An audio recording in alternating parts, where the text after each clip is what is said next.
Hello, and welcome to the Gravel Ride Podcast, where we go deep on the sport of gravel cycling through in-depth interviews with product designers, event organizers, and athletes who are pioneering the sport. I'm your host, Craig Dalton, a lifelong cyclist who discovered gravel cycling back in 2016 and made all the mistakes you don't need to make. I approach each episode as a beginner to unlock all the knowledge you need to become a great gravel cyclist. This week on the podcast, I'm excited to talk to Tony Karklins. He's the owner of Time Bicycles. If any of you have been around the bike industry as long as I have, you probably have fond memories of the French brand Time, first with pedals, then carbon forks, and later full frames and bicycles. It's been a brand that's been around the industry for many, many years. Tony's going to tell the story with a little bit of the history of the brand, which I found fascinating, and what's in store for the future. You might be surprised to learn that Time has a rich manufacturing history, originally in France, but later in Slovakia, utilizing some of the most advanced carbon fiber manufacturing technologies and techniques available today. Tony is looking to bring that manufacturing additionally to the United States. So I was thrilled to talk to him about this ambitious project and learn more about their ADHX 45 gravel bike. This week's episode is brought to you by our friends at Pillar Performance. This year, I'm focusing more and more on everything to do with my cycling performance. My nighttime routine and sleep has become a crucial part of being able to consistently perform in my training. Pillar's triple magnesium has been formed by leading heart rate variability researcher Dr. Dan Plews and used by many athletes. Pillar has recently signed on as the official micronutrition partner of Israel Premier Tech in the Pro Tour. It's become integral to my end-of-day routine. Taking it 30 minutes before sleep, it's a little scoop in a bit of water before bed each night to guarantee my body spends as much time in REM and deep sleep as possible. Pillar uses high dose of glycinate magnesium, activating the parasympathetic nervous system and ensuring you fall asleep and stay in the restorative sleep phases longer. The data from my Apple Watch and my Athletic app each morning speaks volumes to what Pillar Triple Magnesium is doing for my recovery. A higher HRV and more closely linked REM and deep sleep cycles are doing wonders for my recovery. If you'd like to try Pillar today, head on over to pillarperformance.shop, or for US listeners, head to thefeed.com/pillar and enter the code Craig for 15% off. That's Craig, C-R-A-I-G, for 15% off all first-time purchases.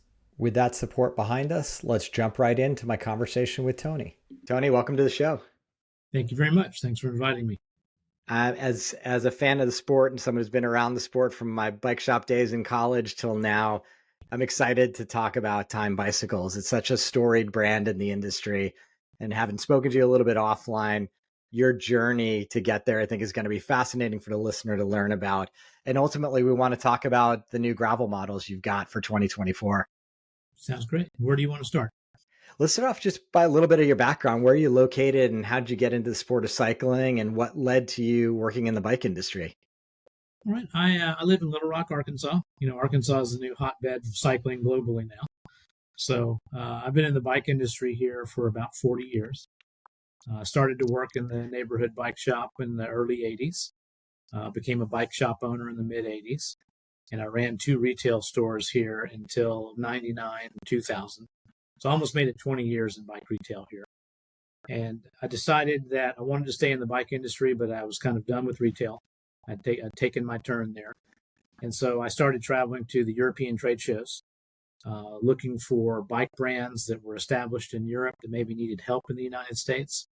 And did a few small distribution and agent deals with some really neat small artisan Italian brands. And kind of one deal led to the next. And then late 99 or early 2000, I was introduced to this brand that I had never heard of and no one in America had at that time. It was called Orbea. And it was a tiny little Basque company that was moving out of kind of mass production bikes, and they wanted to get into high performance, and they wanted to get their brand on the Tour de France, and they wanted to see if they could produce, a leading global brand. And started as a distributor for them for a couple of years. It went really well. And then we built it into a joint venture and I ran that joint venture as the managing director of the Americas until 2014. And we built Orbea in that time to, leading European brand selling in the United States and a true global player. And it was a really interesting time in the bike industry because I started in it right before the carbon fiber boom happened. When I went to work for Orbea, premium bikes were made out of really lightweight steel, and we advanced into really lightweight aluminum, like Columbus Starship and some of the really cool 2-pound aluminum frames. And they were light and they were fast, but they rode like crap because they were so stiff, right? Yeah. And then carbon fiber comes into the forks, and all of a sudden it made the aluminum bikes ride a lot better. And so watch carbon fiber hit the bike industry, and it really took the industry by storm in around 2003, 2004. There was this moment where all the best bikes in the Tour de France were aluminum or titanium. And within 12 months, it all went carbon fiber. And it really changed the bike industry a lot because the bike industry and the bike brands, all the history brands that you know of, they were born as metal shops, right? They could cut and weld and bend. But when carbon hit, everybody was like, what is this stuff? Where do I get it? And how do I do it fast? And so I lived in this moment where I saw all that bike production all through the United States and Europe come down in the premium categories and get shipped to Asia because they could make carbon fiber. Yeah, I was going to ask you from an Orbea perspective, like how did they solve that problem? They knew they had to get into carbon fiber. The same thing at the same time. Orbea is they take fast, smart decisions quick. So we were right there at the very start of carbon fiber. I remember there was this moment in America where we had a warehouse full of carbon fiber before it was really hot, like a couple of months before it was hot. And then Cannondale went into bankruptcy. And then something happened at Lightspeed, which spiked the cost of titanium raw material. And then like a month of fearing I would never be able to sell this inventory, to getting the cover of Bicycling magazine being sold out for 2 years. That was some of the Orbea magic that happened during that time. I love it. When carbon hit, it hit hard, and it changed the industry, and it changed where and how bikes were made. And it was a boom moment for us at Orbea for sure. We went through the roof, because we were there, one of the very first with real product and real availability. Yeah. So I had a great run with Orbea. They acquired the rest of the company from us in 2014, and then I decided that I wanted to get into manufacturing because I noticed at that moment in 2014, 15, and 16 that everybody was sort of cooking in the same kitchen. It was everything started to look alike again, and it was just different colors and graphics and marketing campaigns. So I said, okay, if I'm going to stay in the bike industry, I want to get into manufacturing. That seems like a big leap, right? So big leap, but I'd been in the industry a long time, been in a lot of the factories. I mean, I saw it. Yeah. I'm not an engineer. Now I almost am, but at that point, I knew that there was very little chance of success if you just went to Asia and did the same thing again.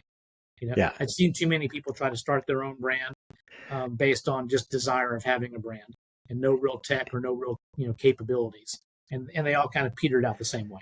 And did you see the opportunity being, hey, if I stand up a manufacturing facility, I've got enough connection in the industry that some brand may want to come to me for manufacturing? I'm thinking back to like Frank the Welder's shop, and you'd have Yeti throw him some work. I'm interested in OEM business because you do all the work and you get none of the reward. Yeah. Can't explain to anybody what you do for a living because you can't point to anything. Yeah. I was more interested in, okay, I think the way that this can really work is if you take it from raw material all the way through to the sale, right? Okay. If you own all of that, because, when you have a bike made in Asia, you have it made in a carbon fiber factory, and then they send it to a paint factory, and then they send it to an assembly factory, and then they put it into a box and they ship it into the United States. So you pay duties and freight and tariff and all that stuff. Yeah. And then it's sold to a distributor, and then it's sold to a retailer, and then it's sold to the consumer. And, you have this, no one has any real piece of the pie, Yeah.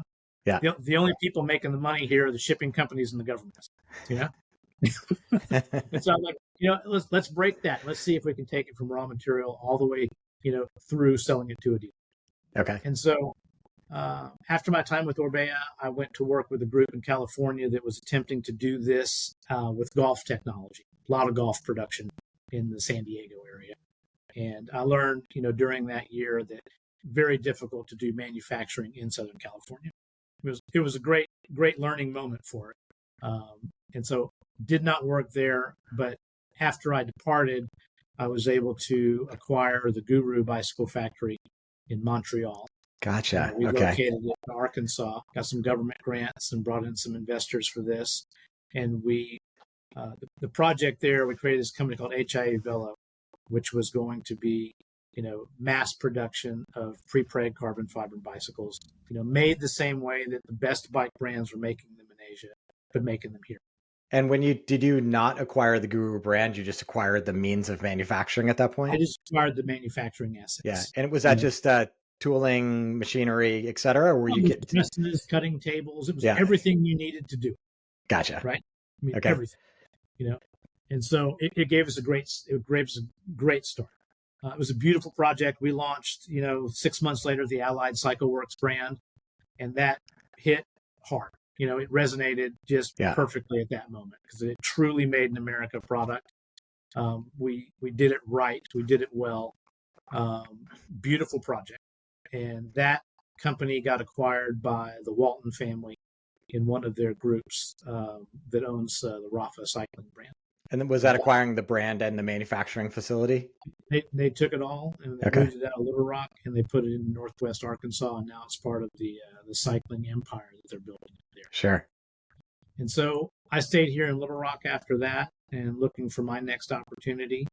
And during the early stages of the pandemic, I learned that the Rossignol Group, who had recently acquired Time, was looking for a new owner for it. And I'm like, wow, I really want that because I want their factory, because I knew that they had the oldest and the largest scale carbon fiber bike factory in Europe. Can we pause for a second, Tony, and just explain the history very briefly of the Time brand?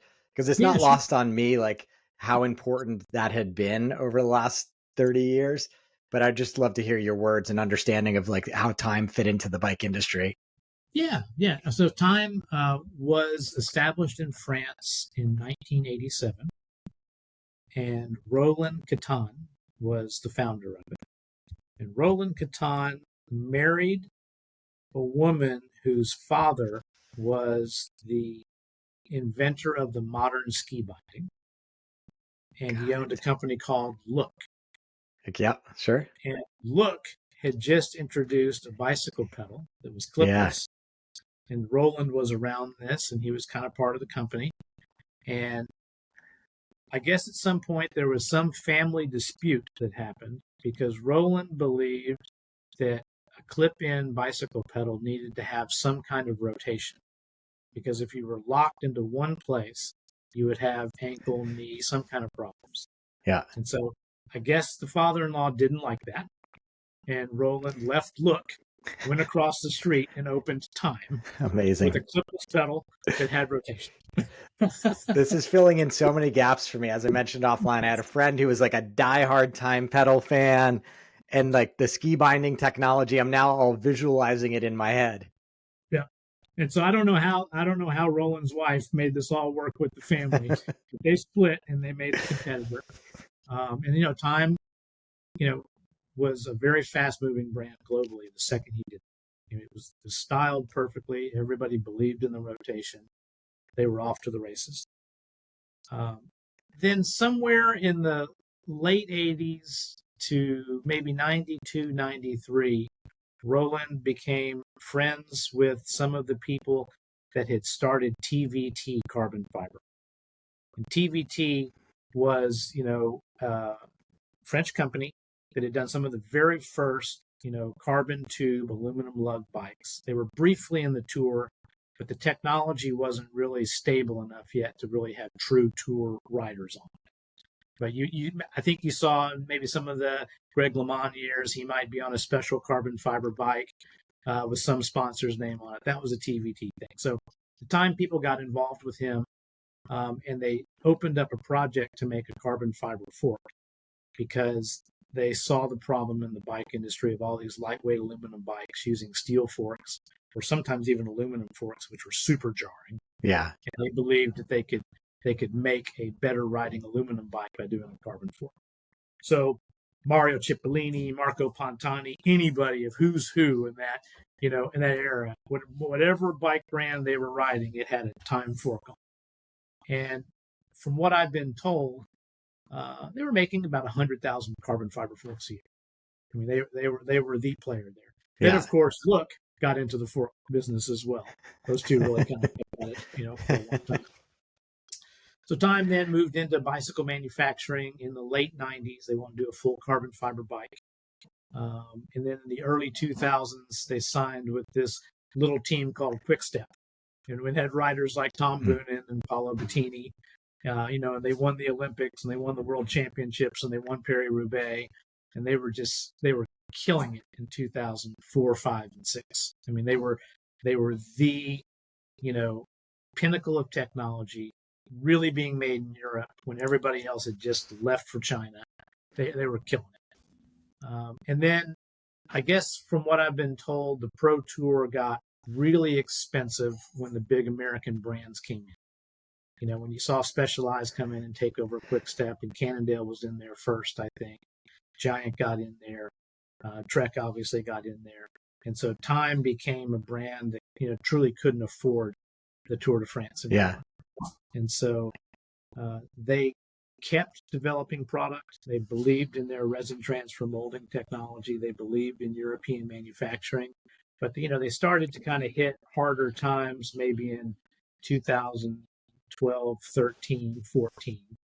And then Roland passed away on a bike ride in late 2015, early 2016. Oh, man.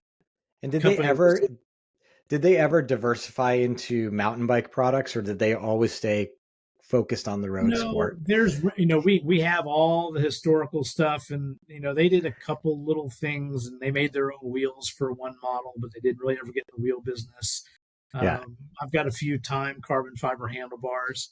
I don't believe that a real mountain bike frame was ever truly produced by them, but yeah, he was pretty true to the cause. I mean, he was a road cyclist. He was a drop bar cyclist.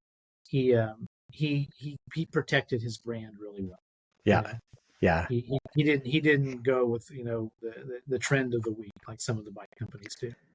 And then did the Rossignol group purchase it after his passing then? They purchased it, so he passed away. Company was in shambles because he was the race car driver of the company, right? Yeah. And so big problems there, but Rossignol stepped in. They did an acquisition of everything. They reinvested in the company. They built out both the France factory and the sub factory that's in Slovakia. And they were really building it for big growth. And I believe their plan was to put, they bought a few other bike brands as well, and to inject those brands into their ski dealerships for summer business in Europe. I think was their master plan. The plan that many a bike shop owner, many a bike brand has theorized over the years will work perfectly. It makes sense, but at the end of the day, a consumer purchasing a $10,000 bike doesn't want to buy it from a ski shop. Yeah. Yeah. Nothing against the ski shops, but he wants to buy it from a passionate, cycling store. So that didn't work so well. And then the pandemic hit. And when the pandemic hit, that's when we were told, hey, Rossignol's looking for a new owner from Time. Yeah. And I interrupted you right when you were saying what really attracted you to the opportunity was the fact that there was a factory involved. And that's how we got it from Rossignol, because we were the people that wanted the factory. I think there were a lot of people that wanted the Time brand, right? Sure. Because there's a playbook. You take a great brand like that, a halo European brand, you go to Asia, you build a new bike line, boom, you're done. And Rossignol, I don't think wanted that to happen. It's a proud French brand. There are a lot of people working in factories. They wanted somebody to come in and take over the factory. I had just come through this project at Allied and lived in a prepreg factory. And so I'm like, I want that factory, Yeah, and you were mentioning offline some of the nuances in the approach pre-preg versus another way of manufacturing that attracted you to the Time process. I knew what their tech was. but I had never been in their building previously, and I knew the quality that was coming out of that factory. And so when we were able to acquire that, at the same time, SRAM bought the pedal and shoe business. So we actually broke time into two pieces. Okay. So that was a perfect fit for SRAM to take that. And then we didn't have to be in the pedal business. Did that just sort of happen to work out timing wise? That I imagine they wanted to sell the whole thing in one fell swoop. I think they wanted to sell the whole thing in one fell swoop, but it's hard to do that because those two businesses are totally different factory, totally different customers, totally different rules. And so when SRAM stepped in with interest in that, it was perfect. And that's when it all kind of came together. And, it's a strange time because when we bought it in the pandemic, we couldn't even go to the factory for a visit because this was when Americans couldn't travel into Europe. We were on lockdown. Yeah. So a lot of faith in there. And luckily we got a good investment group behind this that also believed in us and the vision of what we wanted to do with time. And we pulled it off. But we bought it because we wanted that factory. We wanted that technology. What Roland spent, 25 years developing in that factory is resin transfer molding and lost wax cores. And that is the way that aerospace and automotive carbon fiber products are made. The bike industry is prepreg. Prepreg is a very interesting way to make products, and there's some neat things you can do with prepreg. But automotive and aerospace would never use prepreg because resin transfer molding gives you complete control of the structure. You end up with a structure that has zero voids in it. It's cosmetically perfect, and that you can blend whatever you want to into the carbon fiber sleeves because they're not impregnated. And so this one factory that they had built in Slovakia, initially as a fork factory, had built its way up to being the largest carbon fiber bike factory in Europe, and with a technology that was above and beyond what anybody else in the world was doing. When you talk about that, and I'm sure it's difficult to express it in layman's terms, but when you think about the different design opportunities and possibilities with prepreg versus this type of carbon manufacturing, what type of opportunities for performance as it translates to riders does this technology lend itself to? Well, the biggest difference in resin transfer molding is it's not bladder molded. There's no internal pressure there that is squeezing all those layers of carbon fiber into one structure. So in resin transfer molding, we start with a wax core that is, an exact interior core to the structure. And then we wrap the carbon fiber sleeves over those cores. We set them in the tools. When we close the tool, you have steel surface on the outside, hard wax surface on the inside. So two hard surfaces. And then you inject the resin and the hardener through the tool at the same time under high pressure. And when you do that, the resin fills 100% of all available space between the two hard surfaces. So you can't have any voids. That's why airplane wings are resin transfer molded, because you can't have a void in an airplane wing. Because a void is a weaker part of the part if a void exists. It's a bubble, it's a fold, it's a wrinkle, it's a drip. It's, because when you're dealing with prepreg, you have this hard tool on the outside, you have a bladder on the inside, and then you have all these sticky layers somebody's hand put together, kind of like almost like paper mache in some cases, right? And each one of those is a sticky, challenging layer. These go on just right? And then you put that into the tool and you blast this pressure on the inside, and it just squeezes the heck out of everything. And that's the structure you're left with. Yeah. But resin transfer molding, hard tool on the inside, hard on the outside, and a flow through of the resin that makes it a perfect structure. And so when you have that, you have a product that is a stronger and more durable product for sure, right? Less chance of anything happening to the structure for sure. Also cosmetically perfect. So now you can actually show fibers, which you don't see on carbon fiber bikes anymore, because pre-preg structures are ugly. So you Yeah. have to paint them, make them look nice. But on this, it comes out perfect. And even the inside of the structure, the inside of our bikes is as cosmetically perfect as the outside because it can only be that way. Yeah. And then in these braids, a lot of these things have 244 different, threads through them. We can blend in any modulus that we want. We can mix in fibers like Dyneema. We can mix in Vectran fibers. We have unlimited recipe of what we could do for the actual sleeves themselves. And what are those additional elements? What are the benefits of those additional elements? Everybody's familiar with the different moduluses, right? You can take out weight, you can add stiffness. The one that we've had the most fun with the last 2 years is bringing Dyneema into it. Dyneema has got kind of a wonder material that really came out of the sailing industry. It's a polypropylene fiber that's lighter than carbon fiber, but you can't destroy it. So we can weave this into critical areas where there could be catastrophic failure, and this will keep that structure from ever breaking down. And so we brought that in a lot. And on our first gravel bike, we introduced that into our structure. Yeah, I was going to say that seems like a natural thing. We're using more and more and more with it. And you can't use too much with it because if your ratio of Dyneema to the carbon fiber is too high, the bike doesn't ride right. Dyneema doesn't have the riding characteristics of a high modulus carbon fiber. But when you put it in small doses in strategic places, you've made a stronger and safer product.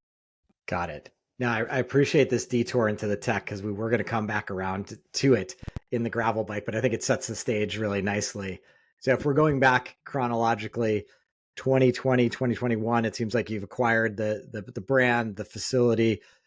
Were models continuing to be pushed out at that point? And then when did you sort of reintroduce what I imagine to be your new vision for Time bicycles out there in the world? It played out differently than we thought because when we bought the company, our plan was we were going to take it to ground and we were going to redo everything and we were going to relaunch it perfectly. And we bought it in that moment in the pandemic where we were all going to die. There was this moment that it was doom and gloom. And then a couple of months later, everybody decided to go buy a bike. Yeah, we're not dead, so we might as well go ride a bike. Yeah, we're not dead, so let's go buy a new bike. And so our plan was kind of spoiled because we were one of the only operational factories in Europe. Everybody needed everything from us. And I'm like, no, we're going to be redoing all this stuff. They're like, no, we need bikes now. So we turned it on hard. We turned that factory on harder than it had ever been turned on. And were you kicking out road bikes at that point, presumably? We were kicking out road bikes like crazy. And we were trying to get to gravel, but we had just tons and tons and tons of orders for road bikes because, you couldn't get them. They were stuck in Asia. People were sold out. Yeah. And, we're a factory that we make them every single day, So the first 18 months of us owning this company, it was like we were trying to repair the plane mid-flight. We were just going crazy. We were trying to get to new because Rossignol didn't really push new because they were in the selling phase, right? So you're not going to invest in product like that. And so we had slightly dated product and we needed as much of it as possible right now for sales while we're redeveloping. So just now, in 2024, we're back to our plan of key new model introductions. Yeah. During that time frame with everything running so fast, it sounds like you wouldn't have even had time to rethink market positioning, the brand. It was more, people love Time. It's a storied brand, as we've just talked about, and people are going to buy the product. Yeah, the second we bought it, man, the love just kind of flowed in through emails. Everybody's like, oh God, thank God, cycling people have the Time brand back, and yeah, the love for the Time brand is amazing. I can't tell you how many people have sent an email with a picture of their Time VXRS Paolo Bettini edition to say, I own 100 bikes and this is my all-time favorite. People love it. I mean, Roland did a great job building a really beautiful brand. He always did the right thing. Yeah. Always took the high road. Not a lot of people in the bike industry can really say that. For sure. You mentioned Roland's love of the sport of road cycling, and it doesn't sound like prior to you, much, if any, emphasis was put on the gravel market. When you decided to move in, or correct me if I'm wrong, certainly, Well, there were some weird things in there. Like one of the things that when we did the acquisition and we got the trademark list, Roland owns the global trademark for all road. Okay. We were looking at that going, oh my God, what was he going to do with that? So he saw something, maybe he had a pedal plan for it, but he was pretty deep in the Belgian cycling scene. Okay. And so he was working on something there for sure. Gotcha. You weren't handed any gravel models, so it took you to what, 2022 to introduce the first ADHX? Yeah, we did. We introduced that midway through 2022. Now I'm curious. Like, obviously, you had your imprint on that model alongside your designers.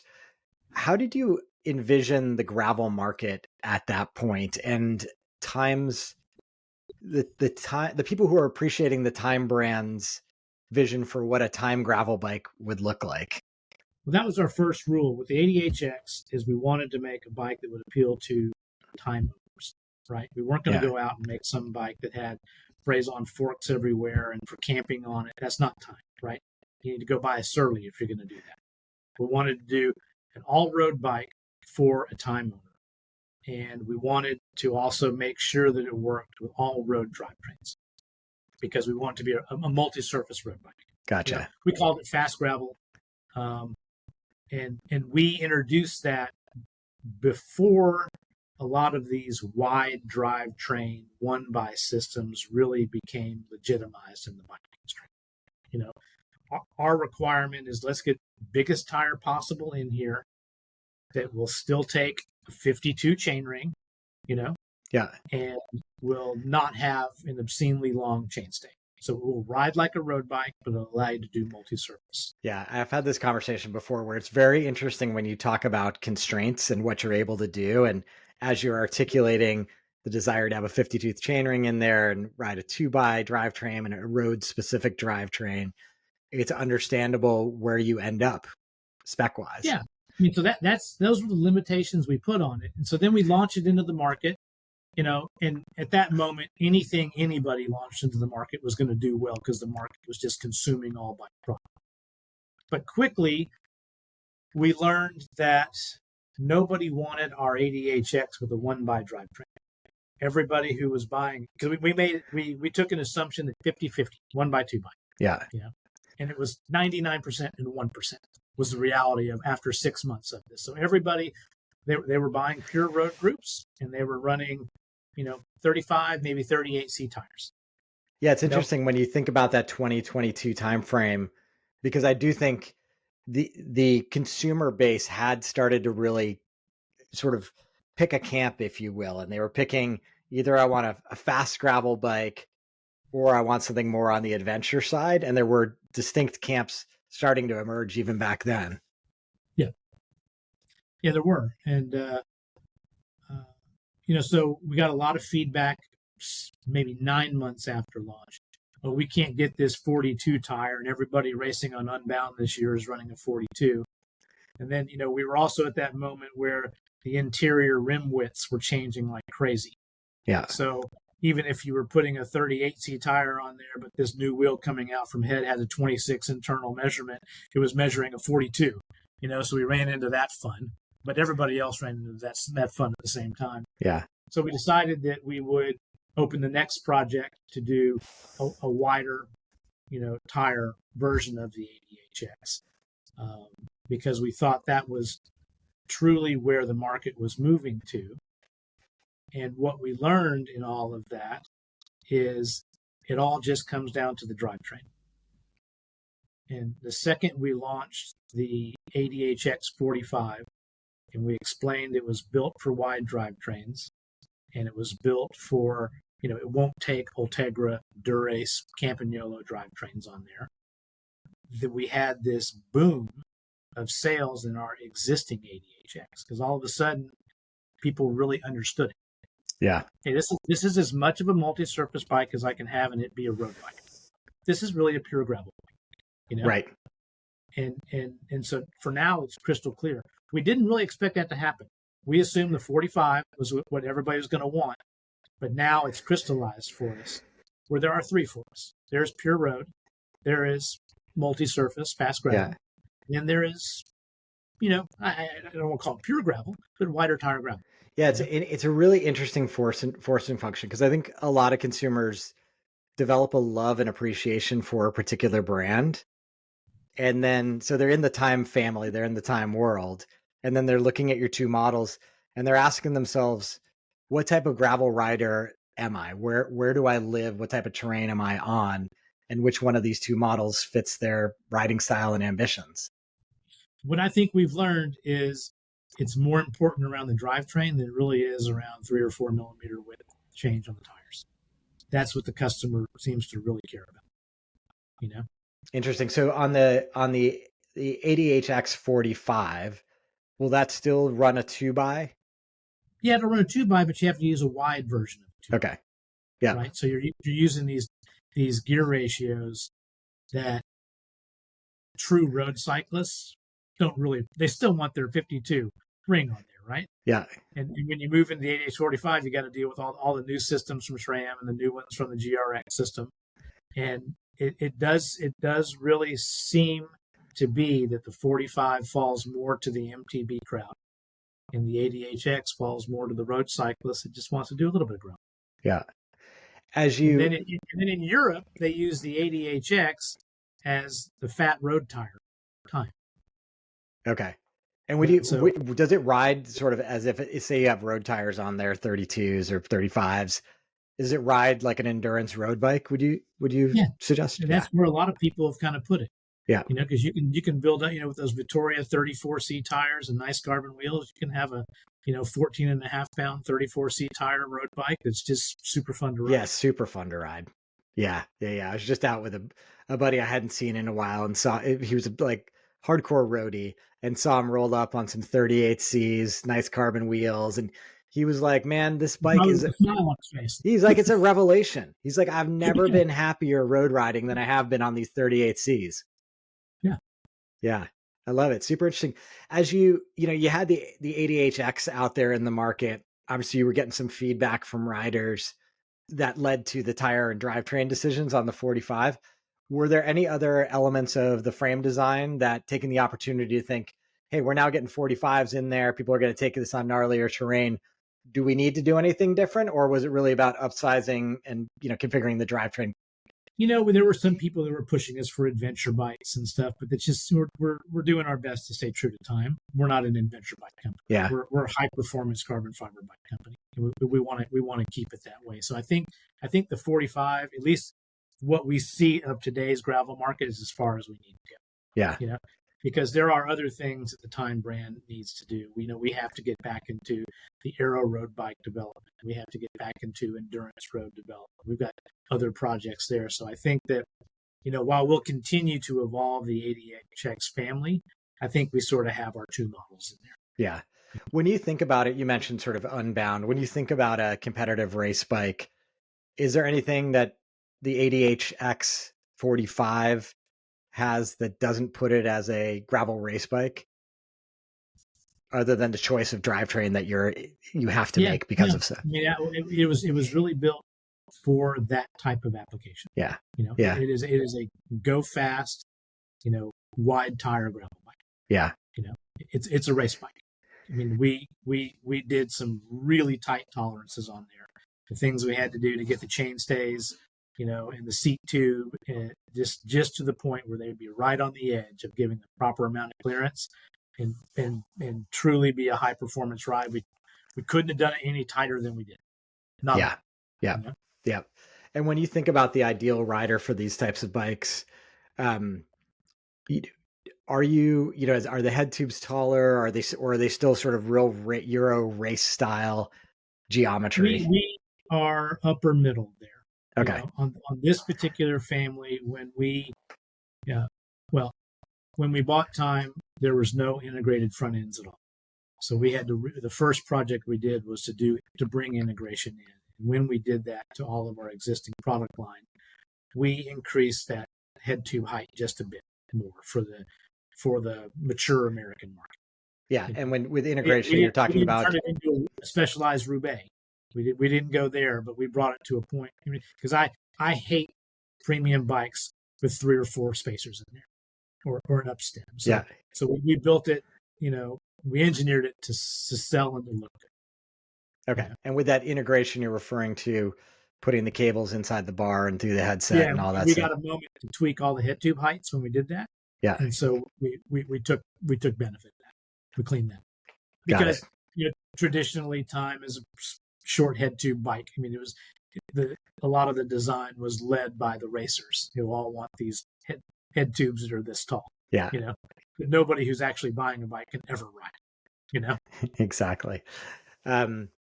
What's sort of next for time and gravel this year? I imagine, there's still a lot of people who haven't gotten in front of a time gravel bike. How do people find the them? big thing for time right now is our expansion into manufacturing in the United States.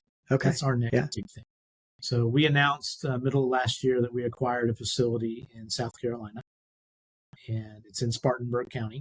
Was it outside the bike industry, something doing carbon fiber in another field? No, but it is inside the bubble that BMW built in North America, and BMW's carbon fiber technology is exactly the same as Time's. Got it. So it's resin transfer molding. So in this one little region of South Carolina, they have the entire global supply chain specific to exactly what Time does. Amazing. So we acquired a factory there in this little town called Landrum. It's a 140,000 square foot facility on 30 acres, right at the base of the Blue Ridge Mountains. Really cool area. About 30, 45 minutes from Asheville, North Carolina. And we are, throughout 2024, moving process by process over. So we'll have a second factory here to support the United States. And at the same time, as we're installing our processes into that factory, we're getting a lot of assistance from the state of South Carolina and the University of Clemson, and a lot of the automotive development tools that were put into place inside of BMW. They do things with resin transfer molding that were light years beyond what Roland ever thought about when he was building his factories in France and Slovakia. And so we've been, for the last 6 months, doing proof of concept manufacturing there about high pressure resin transfer molding, where similar technology to what we do in our factories now, but under 3 to 5 times the pressure. And that has the potential to really, revolutionize bicycle manufacturing, but certainly advance our product to a point where beyond what we ever thought possible. When you are able to do resin transfer molding at 35, 45, 50 bar, that is incredibly high pressure. It's going to make a structure that is thinner, lighter, and stronger, and also more beautiful than anybody's ever been able to pull out of a carbon fiber tool. So Amazing. We are fully focused on that development and deploying that technology in our new South Carolina factory by the end of this year. That's so exciting to bring back more manufacturing in the United States. And as we heard, that's the really exciting thing, because the automobile industry invested a lot in resin transfer molding. BMW, McLaren, Aston Martin, Lexus, Audi. Resin transfer molding used in all those brands significantly. Polestar, Volvo, and to take benefit of what they've done there and apply it to bike under the Time brand name and being true to, what Roland Katana actually wanted to build out of Time. That's our special project that we're really excited about. And I think that I'm a few months away from inviting people such as yourself into the kitchen over there so you can see firsthand what's actually about to happen. I love it. Book me a date, maybe in July. My sister just moved to Asheville, so I'm planning a trip over there at some point. 30, 45 minutes to Asheville. I love it. I love it. And I love this journey you've taken us on in this conversation. Love the Time brand, the story. Very much lands with me just the sort of race perspective of the bicycles and the expansion of the ADHX to the ADX 45, just to give riders kind of what they're looking for in terms of the versatility in the Time models. So Yeah, super appreciate it. And for customers looking to get in touch with the brand or get a foot over one of these, what's the best way for riders to get in front of a Time bicycle? Our website and the team that we have supporting all lines of communication through that and social media, we're very easy to get in touch with. Okay. I mean, ping us on Facebook, Instagram, through our website. We have a team here ready to help. And are you selling direct to consumer at this point? We sell every way possible. We sell direct to consumer. We've got around 150 retailers in the United States. We've got distributors in 18 countries around the world. So yeah, we're pretty much available in all key markets everywhere.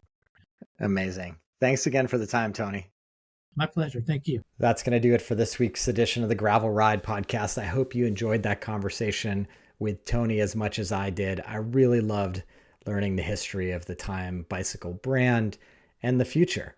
I think that 80HX 45 model looks super sleek and fast, and I may just start recommending it to a few friends of mine in the market. As always, we appreciate your support. Ratings and reviews are hugely appreciated. And big shout out to new sponsor Pillar Performance for contributing to our efforts here at the Gravel Ride podcast. Until next time, here's to finding some dirt under your wheels.